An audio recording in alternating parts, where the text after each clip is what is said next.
Le téléphone a sonné alors que j'étais assise calmement dans la salle d'attente bondée d'un cabinet médical, fixant les dalles de carrelage gris délavées sous mes pieds. Ma fille unique, Chloé, m'a parlé avec une froideur que je n'avais jamais entendue auparavant, et en quelques secondes, mon monde entier a basculé pour toujours.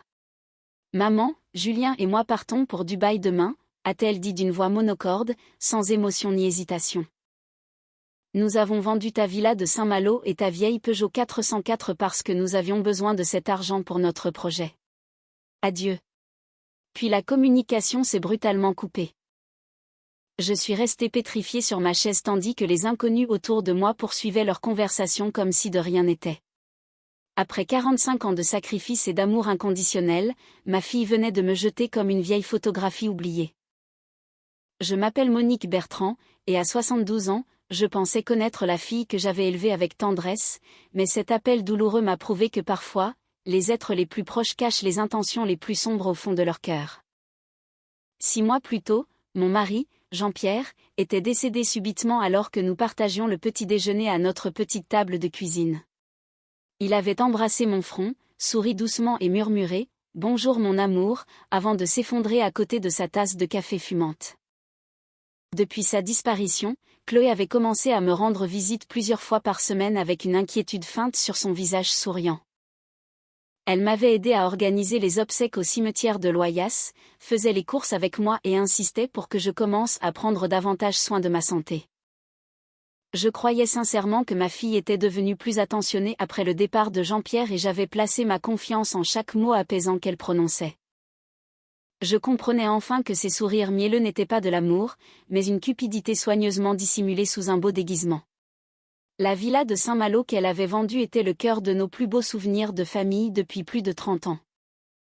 Jean-Pierre et moi avions travaillé sans relâche pour nous l'offrir, et chaque été, Chloé y riait face aux vagues de la Manche et au coucher de soleil doré. La vieille Peugeot 404 comptait encore plus pour moi car Jean-Pierre la traitait comme un membre précieux de notre petite famille.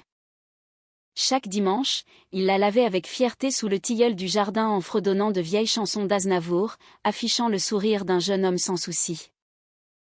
Assise dans cette salle d'attente, je m'attendais à fondre en larmes après avoir entendu la trahison de Chloé à travers la ligne téléphonique glaciale, mais contre toute attente, un calme inattendu m'a envahi. Soudain, je me suis souvenu de quelque chose que Jean-Pierre m'avait donné avant sa mort. 3 jours avant de s'éteindre, il m'avait remis une épaisse enveloppe Kraft avec mon nom soigneusement calligraphié dessus.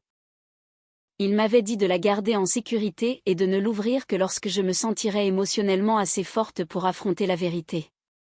Après l'enterrement, le chagrin avait totalement envahi mes pensées et j'avais oublié l'enveloppe cachée au fond du tiroir de ma commode. Mais maintenant, la trahison de Chloé faisait ressurgir ce souvenir avec une clarté tranchante et une compréhension douloureuse.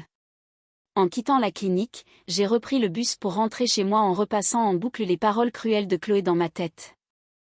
Pourtant, au plus profond de moi, je sentais que Jean-Pierre avait préparé quelque chose d'important bien avant que ce jour terrible n'arrive. Alors que l'obscurité envahissait la maison ce soir-là, j'ai enfin ouvert l'enveloppe oubliée avec des mains tremblantes et des prières silencieuses. À l'intérieur se trouvaient des titres de propriété, des relevés bancaires, des documents commerciaux et une lettre manuscrite de Jean-Pierre pliée avec soin entre les papiers. Les larmes ont embué mes yeux au moment où j'ai reconnu l'écriture familière de mon mari sur les pages jaunies. « Ma chère Monique », commençait doucement la lettre, « si tu lis ceci, cela signifie que je ne suis plus à tes côtés. » Jean-Pierre expliquait que tout au long de notre mariage, il avait secrètement investi de l'argent dans des entreprises, des immeubles et des propriétés de valeur à travers plusieurs villes de France. Il révélait que nous possédions bien plus que notre simple maison et notre villa de vacances, y compris l'immeuble d'appartement à Lyon où vivaient Chloé et Julien. J'ai fixé avec incrédulité les documents montrant des comptes bancaires contenant des sommes si importantes qu'elles me semblaient à peine réelles. Mon mari si discret, qui avait conduit un bus de la ville pendant 40 ans, était devenu secrètement un investisseur incroyablement prospère sans le dire à personne. Dans sa lettre, Jean-Pierre avouait avoir caché notre richesse car il craignait que l'argent ne finisse par changer le comportement de Chloé envers nous. Il voulait que notre fille nous aime sincèrement pour ce que nous étions, au lieu de nous traiter comme des coffres-forts sur pattes. Cette vérité douloureuse m'a frappé le cœur car Chloé m'avait abandonnée en me croyant faible, démunie et presque sans le sou. Pendant ce temps, j'étais devenue sans le savoir la propriétaire de biens immobiliers et d'investissements valant des millions d'euros grâce à la planification minutieuse de Jean-Pierre. Le lendemain matin, Chloé a rappelé, mais cette fois sa voix paraissait plus douce et étrangement plus détendue qu'auparavant. Elle a expliqué fièrement qu'elle avait déposé 30% de l'argent de la vente sur mon compte car elle considérait cet arrangement équitable. Elle parlait de Dubaï avec enthousiasme tout en promettant de m'aider à trouver un petit studio une fois que leurs projets commerciaux porteraient leurs fruits à l'étranger. J'ai écouté en silence, réalisant que ma propre fille me parlait désormais comme à un fardeau qu'elle pouvait à peine tolérer. Après avoir raccroché, j'ai ri plus fort que je n'avais ri depuis que la mort soudaine de Jean-Pierre avait brisé mon petit monde paisible. Chloé croyait vraiment m'avoir tout pris, alors qu'en réalité, elle ne comprenait absolument rien à ma situation réelle.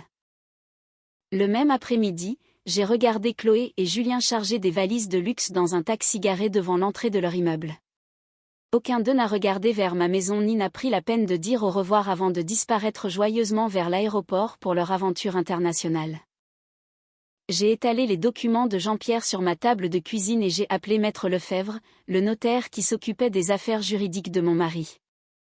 Sa voix calme a immédiatement perçu l'urgence lorsque j'ai demandé un rendez-vous privé concernant des documents importants laissés par Jean-Pierre. Le lendemain matin, je me suis habillée avec soin, portant ma robe couleur bordeaux préférée, celle dont Jean-Pierre disait toujours qu'elle me rendait élégante et confiante. Pour la première fois depuis des mois, la femme qui me fixait dans le miroir semblait forte au lieu d'être brisée par le deuil et la solitude. Dans le cabinet de Maître Lefebvre, le notaire a examiné les papiers lentement avant de me regarder avec un choc total sur son visage fatigué. Il a confirmé que chaque document était authentique et m'a expliqué que, légalement, je contrôlais désormais chaque propriété et chaque entreprise achetée par Jean-Pierre. Il m'a également informé que la vente de la villa de Saint-Malo par Chloé était totalement illégale car elle n'avait jamais été la véritable propriétaire du bien. Maître Lefebvre a proposé d'engager immédiatement des poursuites pour fraude, mais j'ai refusé car je voulais donner à ma fille une leçon plus profonde. Je lui ai demandé de récupérer discrètement la villa, de reprendre le contrôle de chaque propriété et de garder mon implication totalement secrète pour le moment. Maître Lefebvre a accepté respectueusement, bien que la curiosité soit restée visible dans ses yeux en réalisant que j'avais déjà élaboré un plan rigoureux. Au cours des semaines suivantes, j'ai mené 2 vies complètement différentes sous la même apparence de vieille dame tranquille que tout le monde reconnaissait. Pour mes voisins, je restais la veuve abandonnée, mais secrètement, je reconstruisais le contrôle de l'empire que Jean-Pierre m'avait laissé. Un après-midi, Maître Lefebvre a appelé avec joie pour confirmer que la villa de Saint-Malo m'appartenait à nouveau officiellement sans complications juridiques supplémentaires. Les acheteurs l'avaient restituée après avoir appris que Chloé avait menti sur ma santé et manipulé tout le processus de vente frauduleux. Entendre cette vérité m'a fait plus de mal que de perdre la maison, car Chloé avait utilisé ma prétendue maladie pour gagner la sympathie et la confiance des gens. Ma fille m'avait transformée d'une mère aimante en un obstacle impuissant se dressant entre elle et la vie luxueuse qu'elle convoitait. Quelques semaines plus tard, Maître Lefebvre a récupéré la Peugeot 404 de Jean-Pierre après avoir négocié avec l'homme qui l'avait achetée sans savoir. Quand j'ai touché à nouveau le volant, les souvenirs de mon mari ont inondé mon cœur si fort que des larmes ont coulé sur mon visage. Durant mes recherches, j'ai aussi découvert que Julien traînait des dettes massives cachées derrière une fausse assurance et des vêtements de créateurs coûteux. Pire encore, il avait utilisé leur appartement comme garantie pour un prêt alors qu'il n'avait jamais été légalement propriétaire de ce logement qui m'appartenait en réalité. Enfin, après que chaque document et transfert de propriété a été rétabli correctement, j'ai donné une dernière instruction à Maître Lefebvre sans hésitation ni crainte. Je lui ai demandé de préparer un avis d'expulsion officiel pour Chloé et Julien dès leur retour au pays.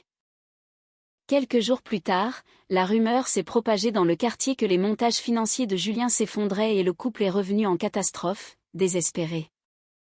Alors que j'étais assise calmement près de la fenêtre de ma cuisine avec la lettre de Jean-Pierre entre les mains, j'ai souri doucement car la justice était enfin arrivée.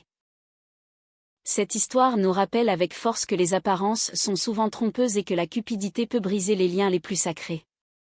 Monique, malgré son âge et sa douleur, a su faire preuve d'une résilience incroyable face à la trahison de sa propre chair. C'est un récit qui met en lumière la sagesse de Jean-Pierre, qui avait anticipé la faiblesse de caractère de sa fille, mais aussi la force tranquille d'une femme qui refuse d'être une victime. La fin nous montre que la roue tourne toujours et que ceux qui pensent pouvoir manipuler les autres finissent souvent par être pris à leur propre piège.